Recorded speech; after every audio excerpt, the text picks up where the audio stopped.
When you boot up a character creator in a video game, what do? Are you going to buy into the fantasy, invent a wholly unique persona, and truly roleplay as someone unlike yourself? Are you going to shape them based off a celebrity or a fictional character? Will you slap together some kind of bizarre monstrosity in an attempt to break the game or just to be wacky? Are you going to accurately recreate yourself in the digital world? Or far more likely, will they be an idealized version of yourself without your physical insecurities? The person you wish you were in real life. The hero of your own story. Every gamer will likely give you a different answer, but for some of us, these choices can feel all too real. Video games as a medium are unique because they are interactive. They are a form of escapism, but one where your decisions and input still matter. Games that allow you to customize your own avatar are just a further extension of that freedom, and they can make your experience that much more personal. For most, this kind of customization is just a cosmetic perk. It's something to immerse you further into the game world. But for queer gamers, this virtual space can mean so much more to their real selves.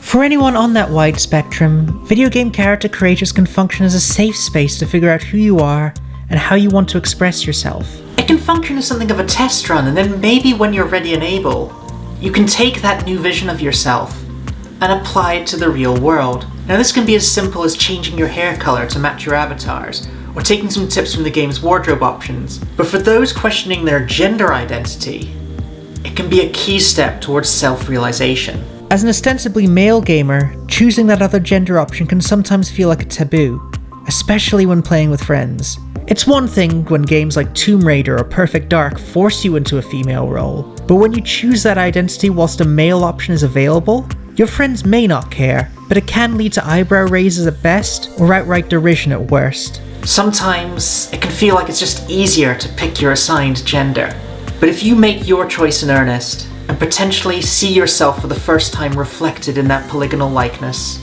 it can feel like the universe falling into place. However, character creators aren't always freer than real life. Most still restrict you to binary male or female. Sometimes female still isn't an option. Once you've picked your gender, you can then be locked out of practically half your options.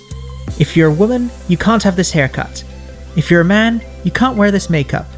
This shirt can be worn by either gender, but only men are allowed to wear this one. Even if a game has the most extensive customization suite ever, it can still be upended by its predetermined elements.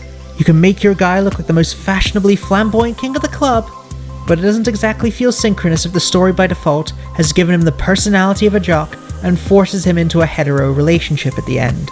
Even though we might find ourselves in these realms, most game developers aren't designing them with us in mind. Like queer theory and slash fiction before it, this is the result of LGBT+ gamers being starved for genuine representation. Games are slowly becoming more mindful of being inclusive in recent years. Queer romances have grown more commonplace and less problematic. Clothing and hair options are rarely segregated by gender anymore, and some are even being openly trans-positive. The Sims 4 has a whole gender customization menu. Cyberpunk 2077 will be dropping male and female labels in place of broader body type options. And Vampire the Masquerade Bloodlines 2 will even allow you to choose your pronouns independent from your character's appearance. However, there is one title that unintentionally pioneered gender fluidity in video games long before these more enlightened times. I am of course talking about Saints Row 2. Unlike so many games of the era, everything is unbound from the conforms of traditional gender. All hair, makeup, clothing, and accessory options are open to all players. You can pick your character's voice, emotes, and even walking animation irrespective of body type.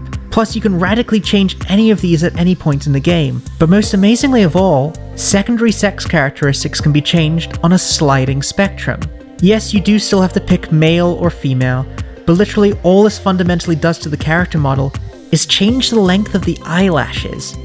Otherwise, it is open gender season. Sure, the game characterizes you as a sociopathic maniac who goes about committing insurance fraud and spewing feces on public housing, but hey, you can do it all whilst looking as masc, femme or fluid as you damn well please.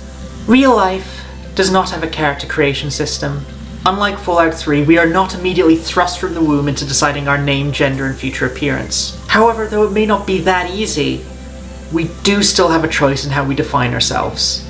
In whatever way we can, we are all constantly creating our character, and continuing that journey into the digital realm may help you realize that you can push that slider from one side to the other.